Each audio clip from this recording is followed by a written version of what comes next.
Hello, नमस्कार। आज का अपना टॉपिक है राज्यपाल। राज्यपाल जो टॉपिक है वो राजस्थान पुलिस है, पटवारी है, ग्राम सेवक, एसएससी, आरएस, ग्रेड 2 फर्स्ट है। सो मतलब ऑल जो कॉम्पिटिटिव एग्जाम है उन सभी में राज्यपाल टॉपिक आपका पूछा जाता है। तो देखो, राज्यपाल और वर्तमान में राज्य सरकार जो चर्चा में है, तो राज्यपाल टॉपिक की बात करते हैं।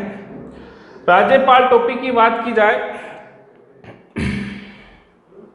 तो इसमें पहले बात की जाती है राज्य सरकार की, कि राज्य सरकार का उल्लेख संविधान के किस भाग में किया गया है। तो राज्य सरकार का उल्लेख है, स्टेट गवर्नमेंट का जो उल्लेख है भारतीय संविधान के पार्ट 6 में किया गया है, 6 में किया गया है।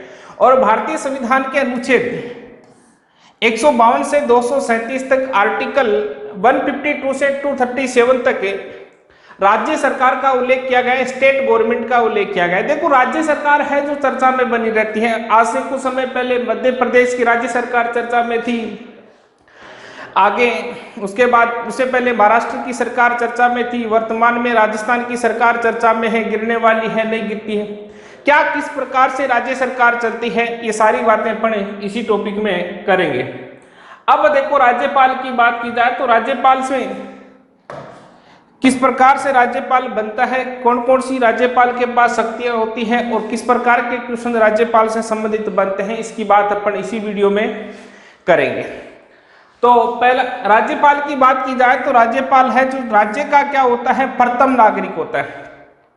राज्य का प्रथम नागरिक, क्वेश्चन ध्यान से सुनना है। यदि क्वेश्चन पूछ लिया जाए कि देश का प्रथम नागरिक कौन होता है, इंडिया का फर्स्ट सिटीजन कौन होता है, तो राष्ट्रपति होता है। और स्टेट का फर्स्ट सिटीजन कौन होता है, तो राज्यपाल होता है, गवर्नर होता है। और यदि क्वेश्चन पूछ लिया जाए कि राज्यपाल देश का कौन सा नागरिक होता है, तो राज्यपाल देश का चौथा नागरिक होता है। राज्य का फर्स्ट सिटीजन और देश का कौन सा होता है, चौथा नागरिक। और देश का प्रथम नागरिक कौन होता है, राष्ट्रपति होता है। अनुच्छेद 153 क्या कहता है, बात को सुनिए। आर्टिकल 153 कहता है कि प्रत्येक राज्य में एक राज्यपाल होगा, प्रत्येक स्टेट में एक क्या होगा, गवर्नर होगा। जैसे राजस्थान में भी गवर्नर होगा, एमपी में भी होगा, यूपी में भी होगा, पंजाब में भी होगा। तो प्रत्येक स्टेट में एक क्या होगा, गवर्नर होगा, राज्यपाल होगा। अब देखो इसमें क्या किया गया, प्रावधान क्या किया गया। 7वां जो संविधान संशोधन था, जो 7 नंबर का जो कॉन्स्टिट्यूशन अमेंडमेंट था, पहला क्वेश्चन तो बन सकता है कि 7वां संविधान संशोधन कब किया गया। तो कब किया गया, 1956 में किया गया। 7वां संविधान संशोधन 1956 के तहत प्रावधान किया गया कि एक व्यक्ति को एक से अधिक राज्यों का क्या बनाया जा सकता है, राज्यपाल। जैसे मान लीजिए कि राजस्थान का राज्यपाल, बताएं देखिए वर्तमान में राजस्थान के राज्यपाल कौन है, कमेंट करके बताएं। अब राजस्थान के राज्यपाल कलराज मिश्र हैं, वो राजस्थान के भी राज्यपाल हो सकते हैं, इसके साथ एमपी के भी हो सकते हैं और यूपी के भी हो सकते हैं। तो 7वां संविधान संशोधन 1956 के तहत प्रावधान किया गया कि एक व्यक्ति को, सिंगल पर्सन को एक से अधिक राज्यों का क्या बनाया जा सकता है, राज्यपाल बनाया जा सकता है। क्लियर हो गई, एक से अधिक राज्यों का क्या बनाया जा सकता है, राज्यपाल बनाया जा सकता है। तो क्वेश्चन पूछ लिया जाए कि 7वां संविधान संशोधन 1956 के तहत कौन सा प्रावधान नहीं किया गया है, तो ये प्रावधान आपका किया गया, एक व्यक्ति को एक से अधिक राज्यों का राज्यपाल बनाया जा सकता है। अब देखो आगे बात की जाए राज्यपाल के बारे में। राज्यपाल का जो पद है, पद के बारे में पंडित जवाहरलाल नेहरू ने क्या कहा, ये कोटेशन है, पूछे जा सकते हैं कि ये कथन किसने कहा। तो पंडित जवाहरलाल नेहरू राज्यपाल के बारे में कहते हैं कि राज्यपाल का पद है जो गाड़ी के 5वें पहिए के समान है। सामान्यतः गाड़ी कितने पहियों पर चलती है, 4 पहियों पर चलती है, 5वां इमरजेंसी में काम में लिया जाता है। तो उसी प्रकार राज्यपाल का कोई काम नहीं है, यदि राज्य सरकार पिंचर है, फ्रैक्चर है, तो उस समय राज्यपाल का काम किया जाएगा। तो राज्यपाल का पद किसके समान है, तो गाड़ी के 5वें पहिए के समान है। क्लियर हो गई बात। अब देखो सरोजिनी नायडू राज्यपाल के पद के बारे में बात करते हैं। सरोजिनी नायडू राज्यपाल के बारे में क्या कहते हैं, पहली बात बता देते हैं कि सरोजिनी नायडू देश की प्रथम महिला राज्यपाल है। फर्स्ट लेडी गवर्नर की बात करें तो कौन, तो सरोजनी नायडू। और ये किस राज्य की राज्यपाल बनी थी, तो ये यूपी की राज्यपाल बनी थी। और इसने राज्यपाल पद पर रहते हुए महसूस किया कि राज्यपाल में क्या है, तो राज्यपाल का पद है जो सोने के पिंजरे में बंद पक्षी के समान है। एक सोने का पिंजरा है अर्थात सुख सुविधाएं खूब है और उसके अंदर बंद है अर्थात राज्यपाल कुछ नहीं कर सकता। तो सरोजनी नायडू ने कहा था कि राज्यपाल का पद है जो सोने के पिंजरे में बंद पक्षी के समान है, अर्थात पिंजरा सोने का है अर्थात राज्यपाल की सुख सुविधाएं एकदम अच्छी हैं परंतु खुद कुछ नहीं कर सकता। इस प्रकार का कोटेशन सरोजनी नायडू ने कहा था। तो सरोजनी नायडू की बात होगी, नेहरू जी की बात होगी। नेहरू जी इसकी तुलना गाड़ी के 5वें पहिए के समान करते हैं और सरोजनी नायडू इसकी तुलना किससे करती है, सोने के पिंजरे में बंद पक्षी के सम्मान करती है। अब देखो आगे राज्यपाल की बात करें तो राज्यपाल में अनुच्छेद आर्टिकल 154 आता है, अनुच्छेद 154 आता है। अनुच्छेद 154 कहता है कि राज्य की समस्त कार्यपालिका शक्तियां, कौन सी शक्तियों की बात की गई है, कार्यपालिका शक्तियां, एग्जीक्यूटिव पावर्स की बात की गई, राज्यपाल में निहित है। राज्य की सभी कार्यपालिका शक्तियां किसमें निहित है, राज्यपाल में निहित है। क्लियर होगी, राज्य की समस्त कार्यपालिका शक्तियां राज्यपाल में निहित है और राज्यपाल गवर्नर इन शक्तियों का प्रयोग किसके द्वारा करेगा, तो राज्यपाल इन शक्तियों का प्रयोग अधीनस्थों के माध्यम से करेगा और किस अनुसार करेगा, तो ये ध्यान रखना संविधान के अनुरूप करेगा। किसके अनुरूप करेगा, संविधान के अनुसार। तो बात समझ में आई कि राज्य की जो कार्यपालिका शक्ति हैं, जो एग्जीक्यूटिव पावर्स हैं, वो किसमें निहित है, राज्यपाल में। और राज्यपाल इन शक्तियों का प्रयोग किनके द्वारा करेगा, अधीनस्थों के माध्यम से करेगा। क्लियर है बात, और संविधान के अनुरूप करेगा, ये नहीं कि संविधान से हटकर। हाँ, आजकल अलग बात है कि राज्यपाल संविधान से हटकर भी कुछ कर सकता है। आपने देखा होगा महाराष्ट्र में, तो ऐसा कुछ अन्य राज्यों में भी होता है। बाकी संविधान में ऐसा लिखा गया है कि राज्यपाल किसके अनुरूप काम करेगा, तो संविधान के अनुरूप कार्य करेगा। नेक्स्ट देखो, राज्यपाल की बात की जाती है, पॉइंट आता है राज्यपाल की योग्यता, एबिलिटी की बात की गई है। पहला क्वेश्चन यहां से बन सकता है कि राज्यपाल की योग्यताओं का उल्लेख भारतीय संविधान के किस आर्टिकल में किया गया है। राज्यपाल की जो योग्यताएं हैं, एबिलिटी है, उनका उल्लेख संविधान के किस अनुच्छेद में किया गया है, तो आर्टिकल 157 में किया गया है। सीधी सी बात है, भारत का नागरिक होना चाहिए, citizen of the India, Bharat का क्या होना चाहिए, नागरिक होना चाहिए। और अपन शब्द भारत के क्या है, नागरिक। इसमें ध्यान रखना मूल नागरिक जैसे शब्द का उल्लेख नहीं किया गया, केवल किसकी बात की गई है, नागरिक की बात की गई है, सिटीजन की बात की गई है। इसकी जो न्यूनतम आयु है, मिनिमम जो एज है, किसकी बात की गई है, मिनिमम आयु की बात की गई है, न्यूनतम आयु की बात की कितनी, 35 वर्ष। राज्यपाल बनने के लिए, गवर्नर बनने के लिए जो मिनिमम जो एज है वो 35 ईयर्स है। भारत में राष्ट्रपति, प्रेसिडेंट, वाइस प्रेसिडेंट, उपराष्ट्रपति और राज्यपाल, गवर्नर, इन तीनों की जो मिनिमम एज है वो कितनी है, 35 ईयर्स, 35 वर्ष।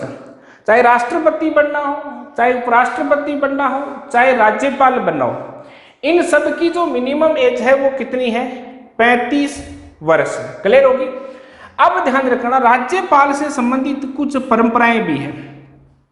परंपरा क्या है कि जैसे मान लीजिए किसी व्यक्ति को राजस्थान का राज्यपाल बनाया जा रहा है, कलराज मिश्र मान लीजिए राजस्थान के वर्तमान राज्यपाल है, जो संबंधित राज्य का नहीं हो, अर्थात कलराज मिश्रा किसका नहीं होना चाहिए, राजस्थान का नहीं होना चाहिए, बाहर से होना चाहिए, अर्थात दूसरे राज्य से होना चाहिए। जैसे पूर्व मुख्य राज्यपाल की बात करें, राजस्थान के कल्याण सिंह थे, राजस्थान के गवर्नर थे, परंतु कहां के थे, यूपी के। उससे पहले की बात करें, एक कंफ्यूजन की बात आती है, प्रतिभा पाटिल।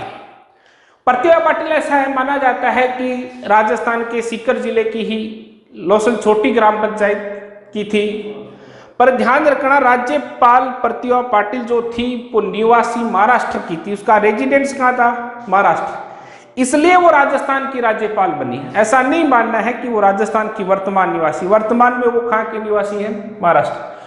तो संबंधित राज्य का न हो अर्थात बाहर से होना चाहिए। ये कहने की बात है, लोकल राजनीति में क्या नहीं होना चाहिए, लिप्त नहीं होना चाहिए। राजस्थान इस बात को ऐसा समझे आप कि राजस्थान का राज्यपाल बनाना है, ठीक है, तो वो व्यक्ति राजस्थान का निवासी नहीं होना चाहिए, दूसरे राज्य का होना चाहिए। यदि मध्य प्रदेश का राज्यपाल बनाना है तो वो व्यक्ति मध्य प्रदेश का नहीं होना चाहिए, दूसरे राज्य से होना चाहिए। तो संबंधित राज्य का नहीं हो अर्थात तो क्या होना चाहिए, बाहर से होना चाहिए। राज्यपाल की नियुक्ति, अपॉइंटमेंट की बात की गई है, किसकी बात की गई है, नियुक्ति की बात की गई है, अपॉइंटमेंट की बात की गई। राज्यपाल की नियुक्ति के समय संबंधित राज्य के मुख्यमंत्री, संबंधित राज्य के मुख्यमंत्री से क्या लेनी होगी, सलाह लेनी होगी, एडवाइस लेनी होगी। जैसे सपोज कलराज मिश्रा राजस्थान का राज्यपाल है, नियुक्ति इसकी राष्ट्रपति करता है। राष्ट्रपति जिस समय नियुक्ति करता है उस समय राजस्थान के सीएम अशोक गहलोत से क्या लेगा, सलाह लेगा। क्लियर होगी बात। तो राज्यपाल की नियुक्ति के समय संबंधित राज्य के मुख्यमंत्री से क्या लेनी होगी, सलाह लेनी होगी। तो ये दो परंपराएं हैं, एक तो संबंधित राज्य का नहीं हो, बाहर से होना चाहिए, और एक जिस राज्य में राज्यपाल की नियुक्ति की जा रही है उस राज्य के सीएम से क्या लेनी होगी, सलाह लेनी होगी, एडवाइस लेनी होगी। क्लियर हो गई बात। अब देखो नेक्स्ट पॉइंट की बात करते हैं। नेक्स्ट आता है आर्टिकल 158 और शर्तें, कंडीशन आती है कि राज्यपाल की कंडीशन क्या है, शर्तें क्या है। पहली बात तो ये बन सकती है कि राज्यपाल की शर्तों का उल्लेख भारतीय संविधान के किस आर्टिकल में किया गया। तो आर्टिकल की बात करें तो कौन सा, 158। अब देखो इसकी कंडीशन क्या है, शर्तें क्या क्या है, तो इसकी बात सुनिएगा। संसद, पार्लियामेंट, राज्य विधानमंडल का सदस्य नहीं होना चाहिए। जो गवर्नर है, जो राज्यपाल है, वो पार्लियामेंट का मेंबर नहीं होना चाहिए, अर्थात संसद का मेंबर नहीं होना चाहिए। या ऐसा लिख सकता है, लोकसभा राज्यसभा सदस्य नहीं होना चाहिए।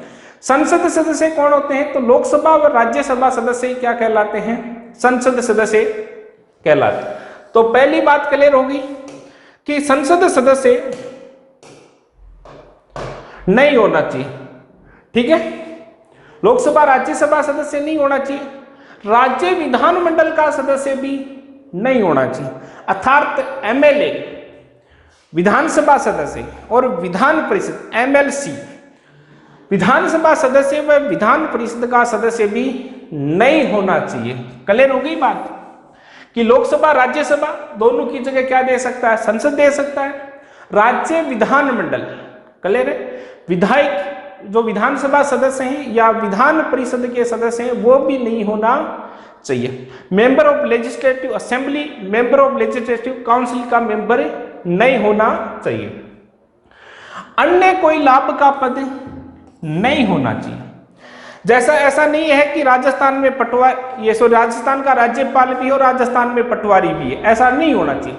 यदि वो राज्यपाल है तो क्या रहेगा, राज्यपाल ही रहेगा, अन्य किसी प्रकार का कोई लाभ का पद उसके पास नहीं होना चाहिए। क्लियर होगी बात। अब देखो बात करते हैं शर्तों में, उसको वेतन दिया जाता है और वेतन कितना है, 3,50,000 रुपए। ये वेतन है जो 2018 में बढ़ा दिया गया था। कब बढ़ाया गया, 2018 में। 2018 से पहले उसका वेतन क्या था, कम था, और कितना था, 1,10,000 रुपए। तो शर्तें हैं, कंडीशन है, उसका पेमेंट है वो 3,50,000 रुपए पर मंथ दिया जाएगा। मुफ्त आवास, राज्यपाल का जो रेजिडेंस है उसका कोई रेंट नहीं देना होगा, अर्थात उसका कोई किराया नहीं देना होगा, उसका आवास क्या होगा, मुक्त होगा। अन्य विशेषाधिकार, अन्य किसी प्रकार की जो विशेषाधिकार है, शक्तियां हैं, वो विशेषाधिकार कौन निर्धारित करेगी, संसद निर्धारित करेगी। क्लियर होगी। अब आगे बात सुना, काम की बात। राज्यपाल के वेतन भत्ते कार्यकाल के दौरान कम नहीं किए जा सकते। यदि राज्यपाल अपने पद पर कार्य कर रहा है तो उसका वेतन है, उसके भत्ते हैं, उनमें किसी प्रकार की कोई कमी नहीं की जा सकती है। क्लियर होगी। तो राज्यपाल के वेतन भत्ते कार्यकाल के दौरान क्या नहीं किए जा सकते, कम नहीं किए जा सकते। अब बात सुनना, अगली लाइन बहुत ही मोस्ट इंपोर्टेंट क्वेश्चन बन सकता है यहां से। मैंने एक बात बताई थी कि 7वां संविधान संशोधन 1956, 7वां संविधान संशोधन 1956 के तहत प्रावधान किया गया था कि एक व्यक्ति को एक से अधिक राज्यों का क्या बनाया जा सकता है, राज्यपाल बनाया जा सकता है। अब इस लाइन को देखना, 2 या 2 से अधिक राज्यों का राज्यपाल होने पर उनके वेतन का अनुपात कौन निर्धारित करेगा, राष्ट्रपति। और किस आर्टिकल के तहत निर्धारित करेगा, तो आर्टिकल 158 के तहत निर्धारित करेगा। पूछा गया क्वेश्चन है, इस बात को सुनना है। जैसे मान लीजिए कि कलराज मिश्र राजस्थान के गवर्नर हैं और कलराज मिश्र को राजस्थान के साथ एमपी का भी गवर्नर बना दिया गया और यूपी का भी गवर्नर बना दिया गया, तो उसको कौन सा राज्य, कौन सा स्टेट कितना पेमेंट देगा, इसका अनुपात कौन निर्धारित करेगा, राष्ट्रपति। पहली बात करें कि एक व्यक्ति को एक से अधिक राज्यों का राज्यपाल बना दिया, तो ये राष्ट्रपति करेगा कि कौन सा राज्य कितना पेमेंट देगा, अनुपात की बात की। और किस आर्टिकल के तहत, अनुच्छेद 158 के तहत। बहुत बार स्टूडेंट क्वेश्चन पूछते हैं कि किसी राज्य का एक व्यक्ति को दो या 2 से अधिक राज्यों का राज्यपाल बना दिया गया, तो वेतन कौन सा राज्य देगा, तो इसमें ध्यान रखना राष्ट्रपति तय करता है कि कौन सा राज्य कितना पेमेंट देगा। तो बात क्लियर होगी, 2 या 2 से अधिक राज्यों का राज्यपाल होने पर राष्ट्रपति ये तय करता है कि कौन सा राज्य कितना पेमेंट करेगा। और अनुच्छेद किसके तहत करेगा, तो आर्टिकल 158 के। तो ये राज्यपाल से संबंधित क्या है, कुछ शर्तें हैं। क्लियर हो गई बात। अब देखो आगे बात करते हैं राज्यपाल की। नियुक्ति की बात की जाती है, अपॉइंटमेंट की बात की जाती है कि राज्यपाल की नियुक्ति कौन करता है, अपॉइंटमेंट कौन देता है, नियुक्ति। पहली बात, राज्यपाल की नियुक्ति का प्रावधान भारतीय संविधान के किस अनुच्छेद में है, तो आर्टिकल 155 में। अनुच्छेद 155 के तहत राज्यपाल की नियुक्ति कौन करेगा, राष्ट्रपति। यदि यहां से 1 लाइनर क्वेश्चन बनता है कि राज्यपाल की नियुक्ति करता है, तो ऑप्शन आएंगे राष्ट्रपति, उपराष्ट्रपति, सर्वोच्च न्यायालय के मुख्य न्यायाधीश, प्रधानमंत्री। तो आंसर क्या होगा अपना, राष्ट्रपति अपना आंसर होगा। समझ गए बात। यदि 1 लाइनर क्वेश्चन बनता है कि राज्यपाल की नियुक्ति कौन करता है, ऑप्शन राष्ट्रपति, उपराष्ट्रपति, प्रधानमंत्री और सर्वोच्च न्यायालय का मुख्य न्यायाधीश हो, तो आंसर होगा राष्ट्रपति। क्वेश्चन 1 लाइनर में और बन सकता है कि राज्यपाल की नियुक्ति राष्ट्रपति किस आर्टिकल के तहत करता है, तो किस आर्टिकल के तहत करता है, तो 155 के तहत करता है। अब देखो इस लाइन को आगे सुनो, वास्तविकता में क्या है, व्यवहार में क्या है। व्यवहार में यह है कि राज्यपाल की नियुक्ति राष्ट्रपति तो करता है, परंतु प्रधानमंत्री और मंत्री परिषद की सलाह से करता है। मंत्री परिषद की सिफारिश, प्रधानमंत्री और मंत्री परिषद उसको सलाह देता है, राज्यपाल उसकी क्या कर देता है, नियुक्ति कर देता है। मान लीजिए कि चारण को मान लीजिए कि राजस्थान का राज्यपाल नियुक्त करना है, तो भारत का प्रधानमंत्री नरेंद्र दामोदर दास मोदी और उसकी मंत्री परिषद अमित शाह, राजनाथ सिंह, निर्मला सीतारमण, ये मिलकर राष्ट्रपति रामनाथ कोविंद को क्या करेंगे, सिफारिश करेंगे। सीधा क्वेश्चन है, आंसर राष्ट्रपति होगा। वास्तविक कंडीशन ये होती है कि प्रधानमंत्री और मंत्री परिषद मिलकर राष्ट्रपति को क्या करते हैं, सिफारिश करते हैं। अब ये नियुक्ति की बात का प्रावधान है जो भारतीय संविधान में किस देश से लिया गया है, तो कनाडा से लिया गया। कनाडा में यदि राज्यपाल की नियुक्ति होती है तो सीधी सी बात है इसी फॉर्मेट से होती है जो फॉर्मेट इंडिया में लागू है। क्लियर होगी बात। तो ये प्रावधान भारतीय संविधान में किस देश से लिया गया है, तो कनाडा से लिया गया है। अमेरिका में निर्वाचित का प्रावधान है और कनाडा में क्या है, नियुक्ति का प्रावधान है। तो दोनों बात क्लियर हो गई। अब देखो आगे बात करते हैं, नियुक्ति के बाद बात करते हैं राज्यपाल की नियुक्ति की और भूमिका के संबंध में सुझाव।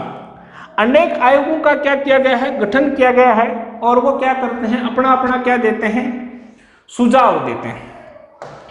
तो देखो इसमें बात करते हैं राज्यपाल की नियुक्ति और भूमिका के संबंध में क्या है, सुझाव है। कुछ आयोग आएंगे और वो आयोग क्या देंगे, राज्यपाल के बारे में अपना अपना सुझाव देंगे। पहला बात बनती है कि 1969 में प्रशासनिक सुधार आयोग, प्रशासन एडमिनिस्ट्रेशन में क्या किया गया है, सुधार की बात की गई। सुधार को लेकर आयोग का गठन किया गया था और ये क्या कहता है कि राज्यपाल है जो कौन होना चाहिए, सार्वजनिक जीवन और प्रशासन के जीवन में लंबा अनुभव हो उसी व्यक्ति को क्या बनाया जाना चाहिए, राज्य। प्रशासनिक सुधार आयोग ये कहता है कि राज्यपाल किस व्यक्ति को बनाना चाहिए, जिसको सार्वजनिक जीवन और प्रशासन के जीवन में क्या हो, लंबा अनुभव हो, उसे राज्यपाल बनाया जाना चाहिए। साथ ही में वो दूसरी बात कहता है कि राज्यपाल की नियुक्ति से संबंधित राज्य के मुख्यमंत्री से सलाह लेना एक परंपरा है, यह स्वस्थ परंपरा है जिसे बनाए रखना चाहिए।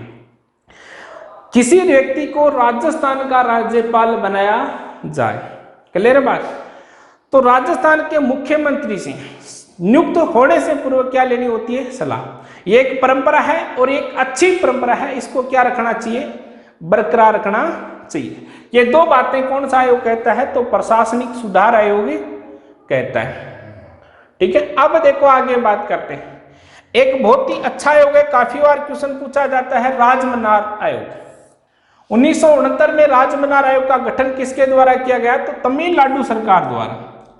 तमिलनाडु की स्टेट गवर्नमेंट है उसके द्वारा किया गया था और इसके अध्यक्ष कौन थे, पीवी राजमनार इसके क्या थे, अध्यक्ष थे। क्लियर होगी बात। तो पहला क्वेश्चन तो यहां बन सकता है कि कुछ आयोग दे दिए जाए और उनके सामने क्या दे दी जाए, वर्ष।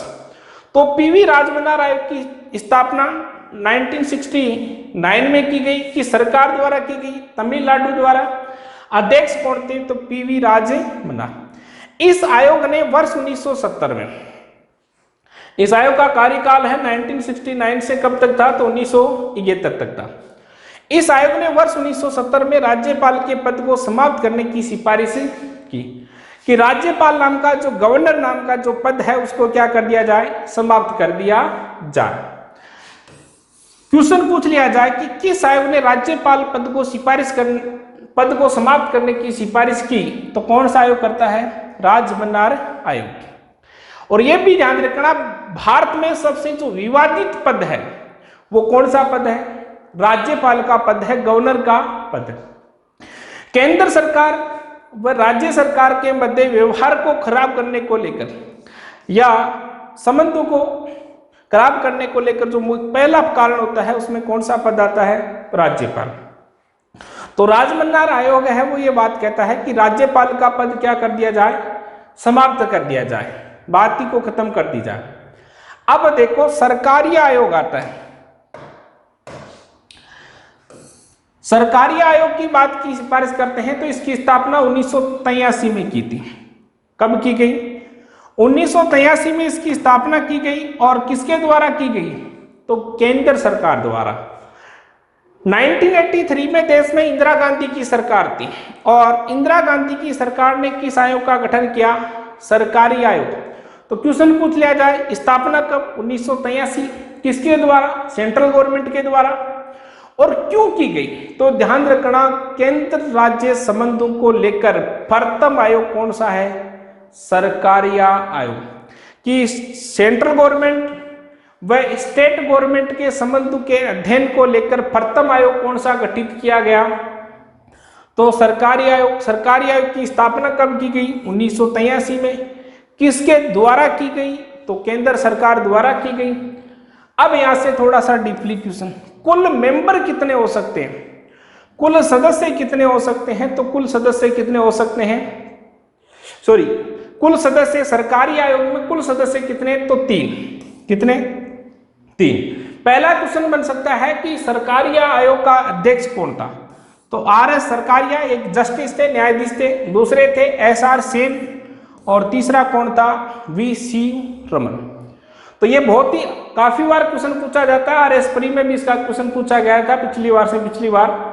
तो स्थापना 1983 में केंद्र सरकार द्वारा केंद्र राज्य संबंधों के अध्ययन को लेकर। कुल सदस्य कितने इसमें, 3।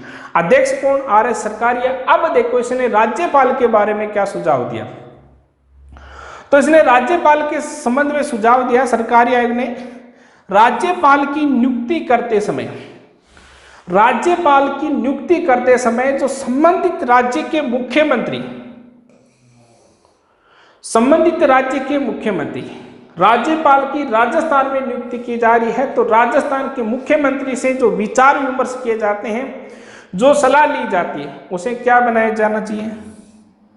संवैधानिक प्रावधान बनाया जाए, अर्थात उसका संविधान में क्या किया जाना चाहिए?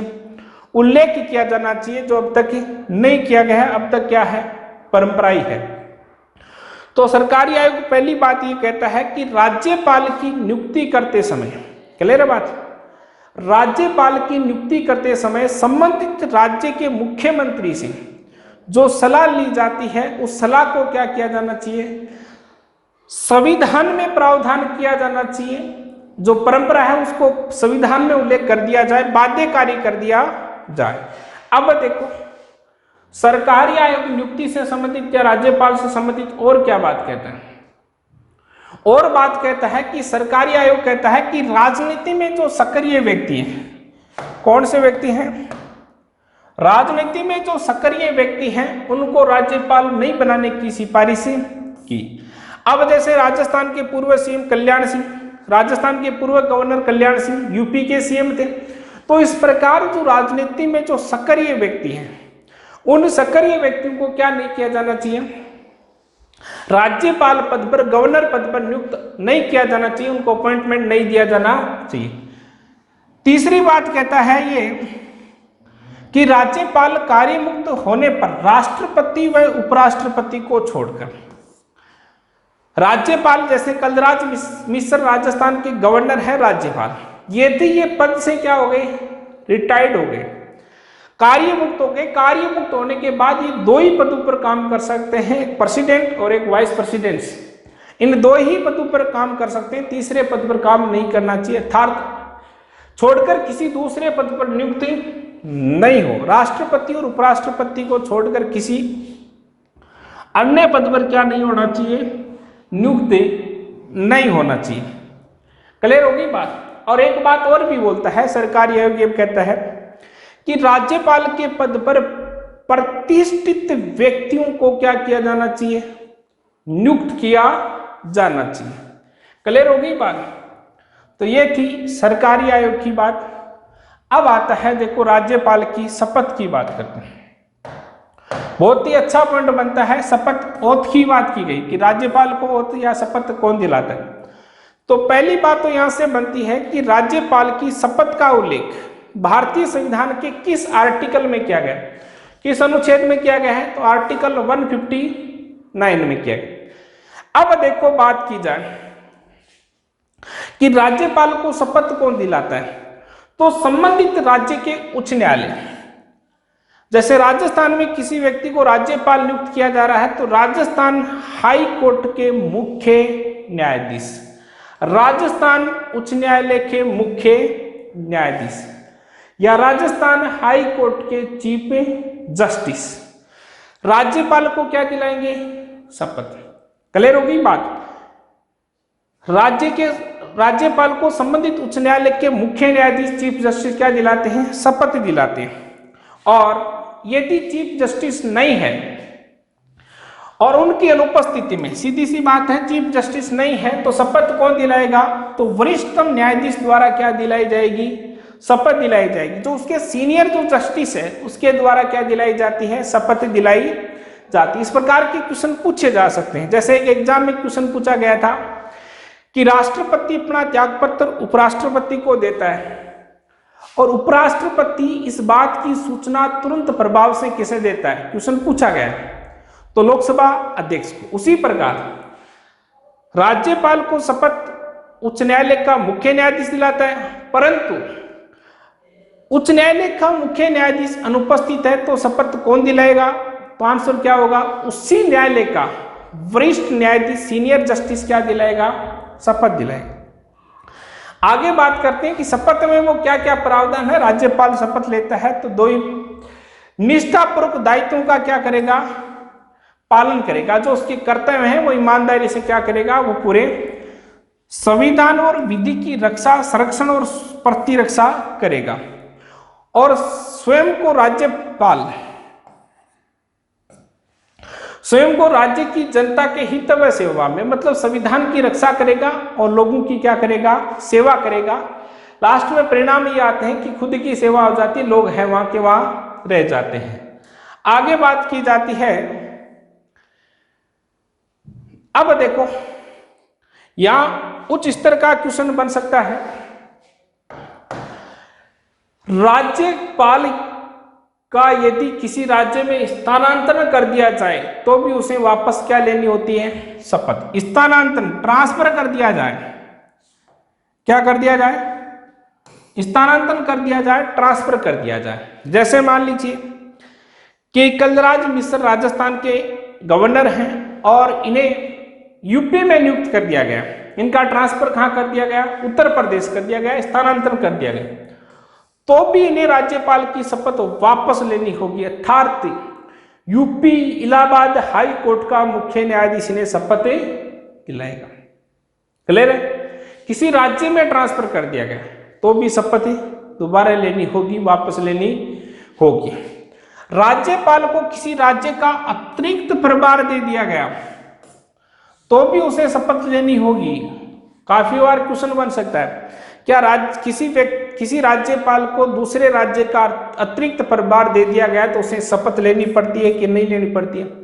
तो ध्यान रखना, उसे शपथ लेनी पड़ती है, चाहे दूसरे राज्य में स्थानांतरण हो, चाहे पहली बार नियुक्ति हो, चाहे किसी राज्य का कार्यभार दे दिया गया हो, शपथ लेनी क्या है, आवश्यक है, कंपलसरी है। तो ये थी बात राज्यपाल की शपथ की। तो शपथ कौन दिलाता है? संबंधित राज्य के उच्च न्यायालय का मुख्य न्यायाधीश, मुख्य न्यायाधीश नहीं है तो कौन, वरिष्ठ न्यायाधीश। दूसरे राज्य में स्थानांतरण कर दिया तो भी शपथ लेनी पड़ेगी, और किसी राज्य का अतिरिक्त कार्यभार दे दिया गया तो भी उस राज्य के हाई कोर्ट के मुख्य न्यायाधीश से क्या लेनी होगी, शपथ लेनी होगी। आगे बात करते हैं राज्यपाल की। आगे बात आती है राज्यपाल का कार्यकाल। किसकी बात है? कार्यकाल की बात है, टेन्यूर की बात है। राज्यपाल के कार्यकाल का उल्लेख संविधान की अनुच्छेद में, तो आर्टिकल 156 में राज्यपाल के कार्यकाल से संबंधित बात। राज्यपाल का कार्यकाल कितना होता है? सामान्यतः 5 वर्ष का होता है। सीधा सा क्वेश्चन आता है कि जो राज्यपाल है, गवर्नर है, उसका टेन्यूर कितना होता है? तो उसका टेन्यूर 5 वर्ष होता है। ठीक है। राज्यपाल राष्ट्रपति के प्रसाद पर्यंत पद पर रहता है, यह ध्यान रखना। किसके पर्यंत रहता है? प्रसाद पर्यंत पद पर रहता है।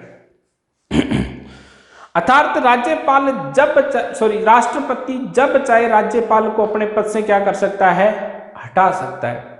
कलराज मिश्र जो राजस्थान के गवर्नर है, उसको राष्ट्रपति रामनाथ कोविंद जब चाहे क्या कर सकता है? हटा सकता है।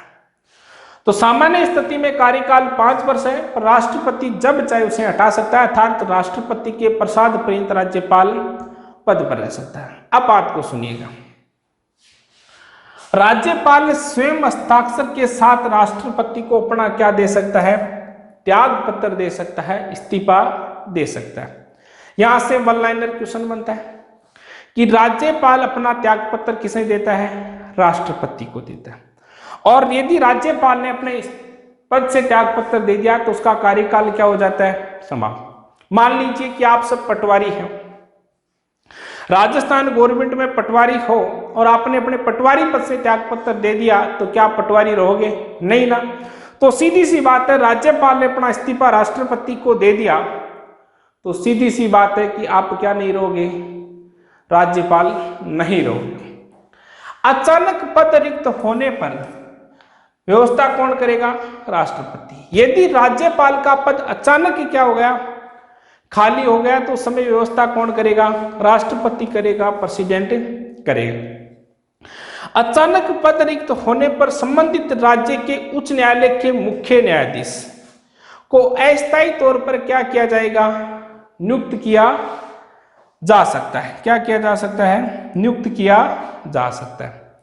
कि मान लीजिए कि राजस्थान के राज्यपाल का पद अचानक क्या हो गया? खाली हो गया।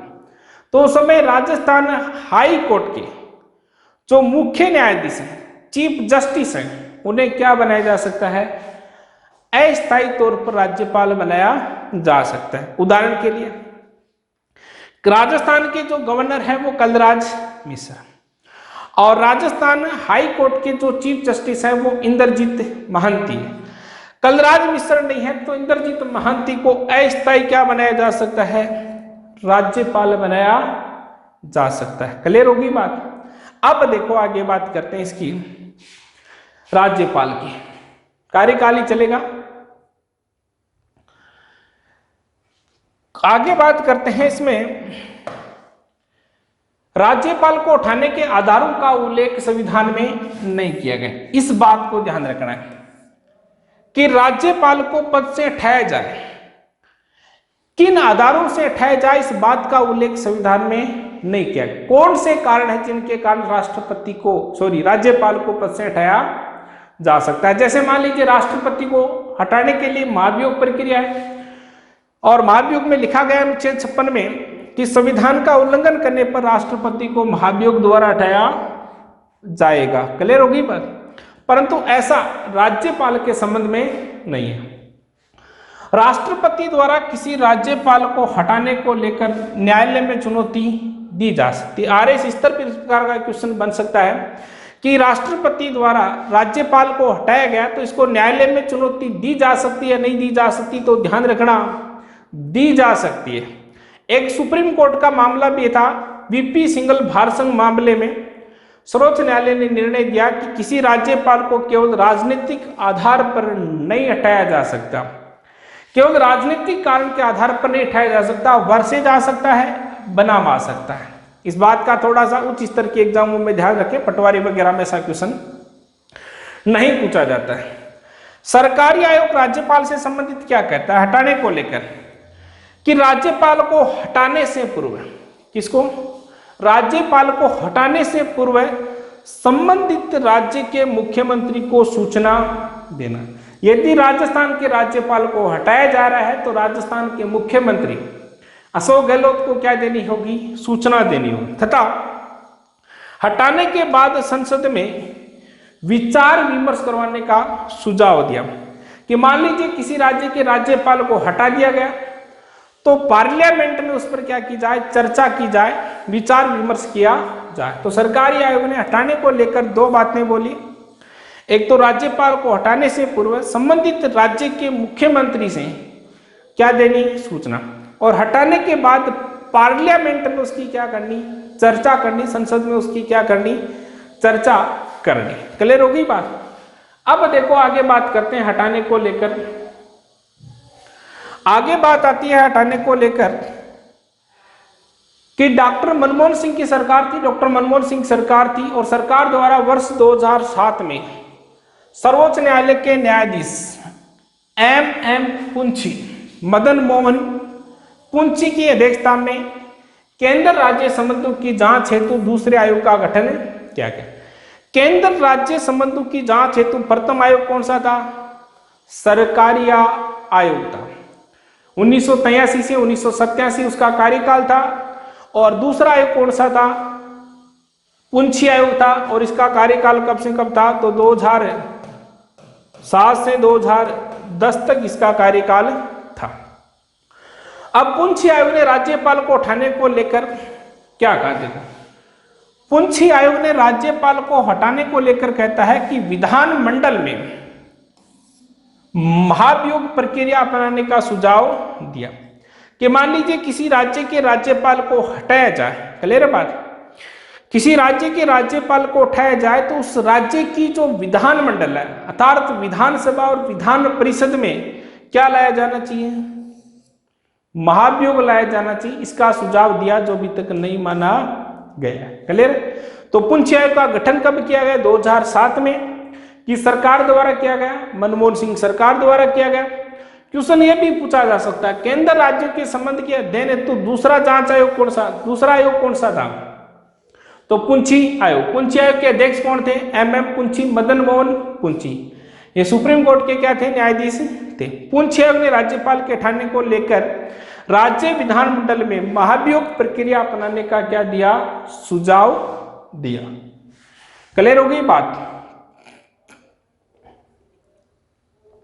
अब देखो आगे बात करते हैं, आगे बात करते हैं वीरप्पा मोइली। यह भी एक आयोग है। वर्ष 2005 में वीरप्पा मोइली की अध्यक्षता में द्वितीय प्रशासनिक सुधार, द्वितीय केंद्र राज्य संबंध जांच हेतु द्वितीय प्रशासनिक आयोग दोनों मनमोहन सिंह की सरकार में थे और ये वीरप्पा मोइली की अध्यक्षता में किया गया था। इस आयोग ने कुल कितने प्रतिवेदन दिए, 15 प्रतिवेदन दिए और वर्ष 2017 में इसने अपना अंतिम प्रतिवेदन दिया, अर्थात 15वां प्रतिवेदन। जो द्वितीय प्रशासनिक सुधार आयोग था उसके अध्यक्ष कौन थे, वीरप्पा मोइली। गठन कब, 2005। इस आयोग ने कुल कितने प्रतिवेदन दिए, 15 प्रतिवेदन दिए। वर्ष 2010 में इसमें अपना अंतिम प्रतिवेदन दिया। राज्य और जिला प्रशासन पर दिए गए अपने 15वें प्रतिवेदन में राज्यपाल की नियुक्ति के संदर्भ में क्या कहा कि एक कॉलेजियम पद्धति होनी चाहिए। क्या होनी चाहिए, कॉलेजियम पद्धति। जैसे वर्तमान में सुप्रीम कोर्ट के न्यायाधीशों को नियुक्ति की जाए तो वहां कौन सी पद्धति काम करती है, कॉलेजियम पद्धति काम करती है। तो नियुक्ति को लेकर एक कॉलेजियम पद्धति की व्यवस्था की जाए और इस कॉलेजियम में कौन कौन होगा, उपराष्ट्रपति, प्रधानमंत्री, गृह मंत्री, होम मिनिस्टर, लोकसभा अध्यक्ष और लोकसभा में विपक्ष के नेता। ये मिलकर राष्ट्रपति को क्या देंगे, सलाह देंगे। राष्ट्रपति उसी व्यक्ति को राज्यपाल नियुक्त करेंगे। तो द्वितीय प्रशासनिक आयोग अध्यक्ष वीरप्पा मोइली, इसने कुल प्रतिवेदन 15 दिए। 15वां प्रतिवेदन 2010 में दिया। इसने क्या कहा कि राज्यपाल की नियुक्ति को लेकर एक क्या बनाई जाए, कॉलेजियम व्यवस्था की जाए। और इस कॉलेजियम में कौन कौन होंगे, उपराष्ट्रपति होगा, प्रधानमंत्री होगा, गृह मंत्री होगा, लोकसभा अध्यक्ष होगा, लोकसभा के विपक्ष के नेता। ये मिलकर राष्ट्रपति को सिफारिश करेंगे और वही क्या होगा, राज्य का राज्यपाल होगा। तो ये राज्यपाल से संबंधित कुछ बातें कर ली गई है। आगामी टॉपिक में राज्यपाल की शक्तियां, कार्यपालिका, न्याय की, वित्तीय सारी शक्तियों की बात की जाएगी, सहयोगी शक्तियां, राज्यपाल के विशेष अधिकार और राजस्थान के संदर्भ में राज्यपाल से संबंधित जो क्वेश्चन बनते हैं उनकी भी बात की जाएगी। किस प्रकार से राजस्थान, प्रथम महिला राज्यपाल कौन थी, सबसे लंबे कार्यकाल वाले राज्यपाल कौन था, आज तक कितनी महिला राज्यपाल बनी है, आज तक कितने राज्यपालों की पद पर रहते मरती, ये सारी बातें राज्यपाल के टॉपिक जो पार्ट 2 आएगा उसमें बात की जाएगी। ठीक है, तो ये था राज्यपाल से संबंधित टॉपिक और नेक्स्ट। धन्यवाद आपको, नेक्स्ट मिलते हैं नेक्स्ट वीडियो।